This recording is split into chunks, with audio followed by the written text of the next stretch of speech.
Simetría 3. Emineder, tiempo, energía y cordura.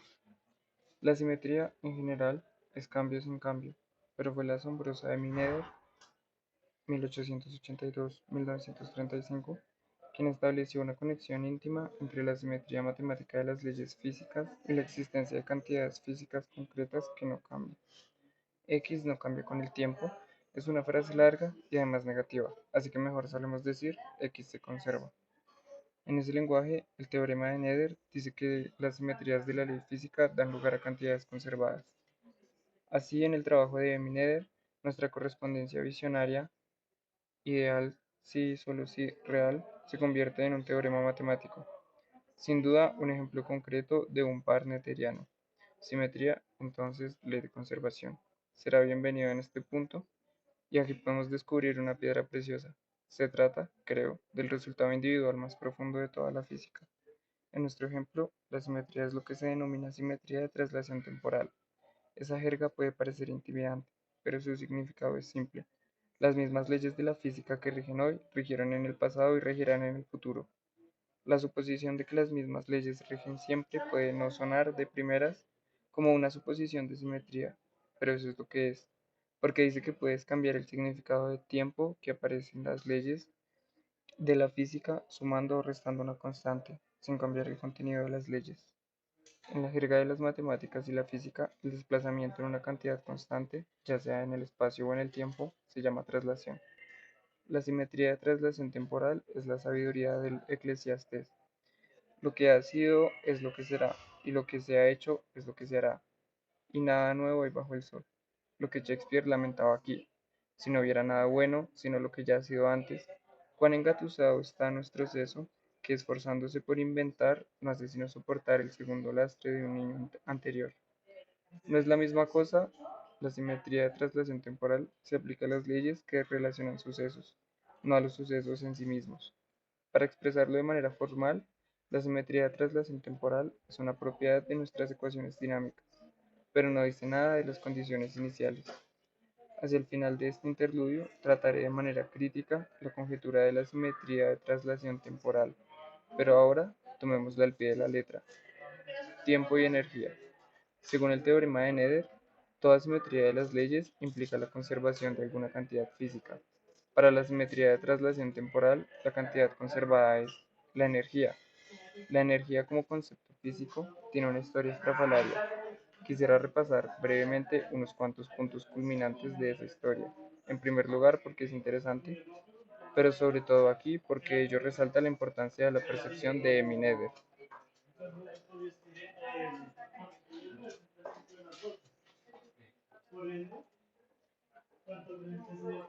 Una breve historia de la energía. Hoy sabemos que la energía hace rodar el mundo. Buscamos sus fuentes, la almacenamos, discutimos su precio, sopesamos las compensaciones implicadas en obtenerla de distintas formas y así sucesivamente. La familiaridad con el concepto, sin embargo, no debería ocultarnos el carácter esencialmente extraño de la energía. La idea de que la conservación de la energía es un principio fundamental no surgió hasta mediados del siglo XIX. Incluso entonces, ¿por qué tendría que cumplirse? Eso era un completo misterio, hasta el descubrimiento de Nether. Ni siquiera hoy, como explicaré, creo que hayamos llegado al fondo del asunto.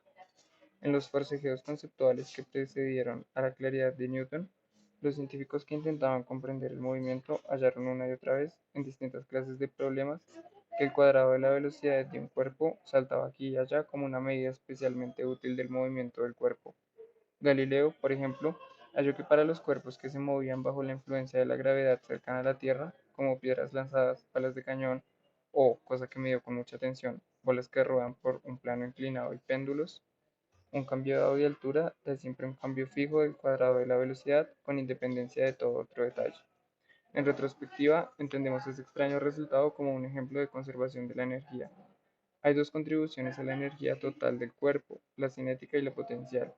La energía cinética, la energía del movimiento, es proporcional al cuadrado de la velocidad del cuerpo, mientras que la energía potencial, energía de la posición, para la gravedad cercana a la Tierra, es proporcional a su altura. La conservación de la energía dice que los cambios en la energía cinética deben compensarse con cambios en la energía potencial. que es otra forma de exponer el descubrimiento de Galileo. Es crucial para nuestra historia mencionar que el resultado de Galileo no era una observación directa, sino una idealización. Lo demostró como un teorema en un modelo matemático que desatendía la resistencia del aire, la fricción y otras complicaciones omnipresentes en la realidad, usando bolas pesadas en lugar de plumas, por ejemplo, y tomando otras precauciones. Galileo pudo hacer experimentos en que el efecto de estas complicaciones es pequeño y su modelo conservador de la energía es razonablemente preciso. Estrictamente hablando, sin embargo, la versión galileana de lo que a su debido tiempo se convirtió en la ley de conservación de la energía nunca es verdad exactamente en ningún sistema real, como él sabía muy bien. Para Galileo no era más que un hecho curioso sobre un modelo idealizado. En la mecánica clásica de Newton, la conservación de la energía se convirtió en un teorema más general, pero seguía siendo una idealización más que una descripción de la realidad. El teorema de la conservación de la energía de Newton se aplica a sistemas de partículas que interactúan entre sí mediante fuerzas cuya magnitud depende solo de su distancia relativa. En ese marco, el teorema te dice qué es la energía, a saber, es la cantidad que aparece en el teorema y permanece constante en el tiempo. De nuevo, encontramos que la energía total está compuesta de una pieza cinética y otra potencial. La energía cinética siempre toma la misma forma. La obtienes sumando para cada partícula su masa multiplicada por su velocidad al cuadrado, todo dividido por 2. La energía potencial es una función de las posiciones relativas cuya forma precisa depende de la naturaleza de las fuerzas. Muy bien hasta ahí, pero las fuerzas de fricción en la mecánica newtoniana arruinan la conservación de la energía, aunque ese hecho no contradice el teorema de Newton, puesto que las fuerzas de fricción quedan fuera de las suposiciones del teorema. La fricción no se describe por fuerzas entre partículas dependientes de la distancia. Sí que limita las aplicaciones del teorema a la realidad. Cuando añadimos la electrodinámica de Maxwell, las cosas se ponen más complicadas, pero la conclusión básica es similar. En el marco extendido aún podemos derivar dadas ciertas suposiciones, un teorema matemático de conservación de la energía. Pero, en primer lugar, el significado de energía queda modificado. En concreto, debe incluirse una tercera forma de energía, además de la cinética y la potencial. Hay también una energía de campo que, como su nombre indica, depende de la magnitud de los campos, y es la energía total. Cinética más potencial más de campo, lo que es constante. Peor aún, incluso esta versión más complicada de la conservación de la energía solo es válida si ignoramos tanto la fricción como la resistencia eléctrica. Recuerdo bien que, cuando yo estaba aprendiendo estas cosas, me sentía francamente escéptico y poco impresionado. Me daba la impresión de que la denominada ley de conservación de la energía era un parche chapucero. Cada vez que se descubría una nueva fuerza o efecto que violaba la ley existente, uno tenía que inventar nuevos tipos de energía para taponar la fuga como bien pudiera. E incluso entonces podía aparecer nuevas fugas. Ni en la mecánica de Newton ni en la electrodinámica de Maxwell, la conservación de la energía es un principio exacto y general. Parece ser más bien un resultado útil, pero aproximado que se aplica solo en determinadas circunstancias. Como no tenía un fundamento conceptual profundo, hasta donde yo podía ver, y en cualquier caso era solo aproximado, no había ninguna razón para esperar que la conservación de la energía fuera una guía fiable para la exploración de cualquier cosa esencialmente nueva. La idea de que la conservación de la energía podía ser un principio fundamental con una validez exacta emergió de forma gradual en la segunda mitad del siglo XIX. Fue un descubrimiento inspirado por las necesidades de la tecnología. Desde el amanecer de la historia, la gente había probado muchas técnicas para poner las cosas en movimiento, con la mente puesta en tareas útiles como transportar personas y bienes, asediar castillos, moler el grano y muchas otras aplicaciones.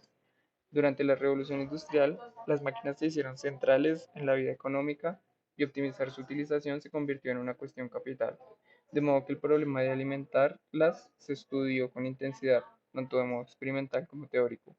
Pensar sobre la energía y sus transformaciones resultó ser el enfoque más fructífero. Quedó patente, en particular, que las aparentes violaciones prácticas de la conservación de la energía, debidas a efectos como la fricción y la resistencia eléctrica, siempre implican pérdida de energía, con la implicación práctica de que uno debería centrarse en el precio de la energía en cualquiera de sus formas y en minimizar las pérdidas. Esa tendencia a perder energía pero nunca a ganarla explicaba el fracaso de los tecnólogos en diseñar máquinas autocontenidas y autoalimentarlas, las llamadas máquinas de movimiento perpetuo, y más en general porque las llamadas máquinas necesitan una fuente de alimentación. Se observó también que la pérdida de energía viene siempre acompañada de la producción de calor. Varios científicos, con diversos grados de claridad, interpretaron esa situación de forma positiva. Propusieron que la conservación de la energía es realmente una verdad general, pero que hacer su seguimiento implica reconocer que el calor es otra forma más de energía. Inspirado por este punto de vista, James Prescott Joule hizo una serie de experimentos exquisitos usando cuerpos en caída para empujar ruedas de molino que a su vez calientan el agua, para demostrar el punto clave de modo cuantitativo. Una cantidad dada de energía del cuerpo en caída produce una cantidad proporcional de calor. Tras ese triunfo, el mundo científico aceptó la conservación de la energía como un principio de trabajo. La naturaleza había hablado y había dicho con claridad que hay algo muy correcto en esa idea.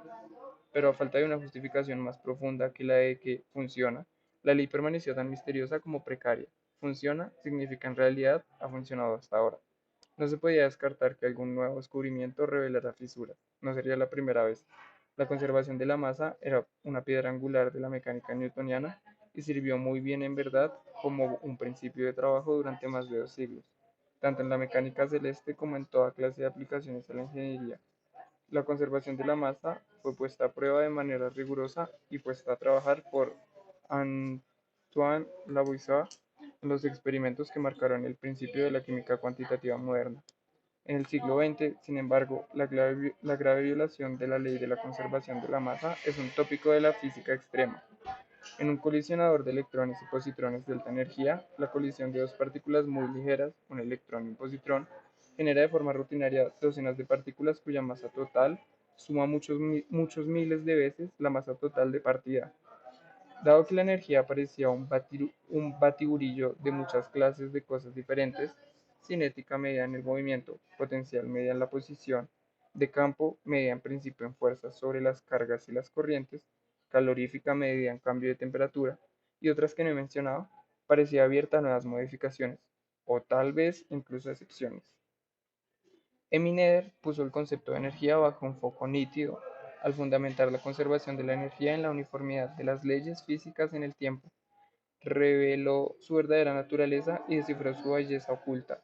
Mediante su magia matemática, Eminem convirtió una torpe rana en un príncipe hermoso. La emergencia a partir de la tecnología del concepto moderno de conservación de la energía, culminando en la explicación por Nether de sus raíces en la simetría, es un ejemplo maravilloso de real, entonces ideal. ¿Podría la conservación de la energía seguir el camino de la conservación de la masa? En ciencia lo único sagrado es la realidad y a la realidad le gusta producir sorpresas, estemos o no preparados para ellas. Pero el teorema de Nether pone el listón muy alto. Si la conservación de la energía fallara, tendríamos que repensar o bien los conceptos básicos que utilizamos para formular las leyes de la física, o bien nuestras ideas sobre la uniformidad del tiempo, o ambas cosas. La mayoría de nosotros lee ese resultado como un aviso que nos informa de que pensar sobre la violación de la conservación de la energía en ausencia de un empujón de la naturaleza es poco probable que resulte fructífero. ¿Por qué pedir prestado un problema?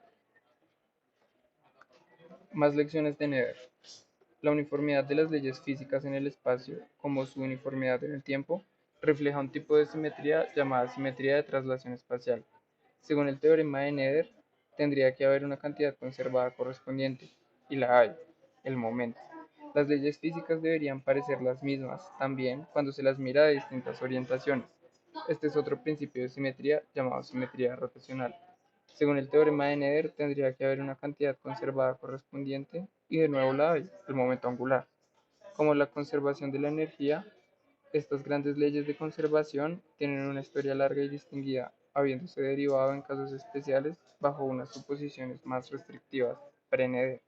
De hecho, una de las leyes de Kepler, la que dice que los planetas barren áreas iguales en tiempos iguales, refleja la conservación del momento angular, porque la velocidad de barrido es proporcional al momento angular.